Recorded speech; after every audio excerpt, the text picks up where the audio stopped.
புத்திசாலி எலி வலையில் சிக்கிய சிங்கம். ஒரு பெரிய அடர்ந்த காட்டில் ஒரு மகத்தான சிங்கம் அரசனாக வாழ்ந்து வந்தது. அதற்கு மிகுந்த பலமும் வீரமும் இருந்தது. ஆனால் அது சிறிய உயிரினங்களை மதிக்காமல் பார்த்தது. அதே காட்டில் ஒரு சிறிய புத்திசாலி எலி வாழ்ந்தது. அது எல்லாரிடமும் அன்பாகவும் அமைதியாகவும் நடந்து கொள்ளும். ஒருநாள் அந்த எலி தவறுதலாக சிங்கத்தின் அருகே ஓடி வந்தது. சிங்கம் கோபமாக கத்திற்று.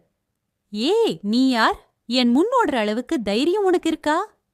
பயந்த எலி நடுங்கிய குரலில் சொன்னது. அரசே, தயவு செய்து என்னை விட்டுவிடுங்கள். ஒரு நாள் நான் உங்களுக்கு உதவுவேன். இதைக் கேட்ட சிங்கம் சிரித்தது. ஹா, நீ மாதிரி ஒரு சின்ன எலி எனக்கு உதவுமா? அப்படியிருந்தாலும் அதன் மனம் கொஞ்சம் இறங்கியது. எலியை விட்டுவிட்டது. சிங்கம் வலையில். சில நாட்கள் கழித்து அதே சிங்கம் வேட்டையாடச் சென்றபோது ஒரு வேட்டைக்காரன் வைத்த வலையில் சிக்கிக் கொண்டது. எவ்வளவு முயன்றாலும் வலையிலிருந்து வெளியே வர முடியவில்லை. அது பலமாக கர்ஜித்தது.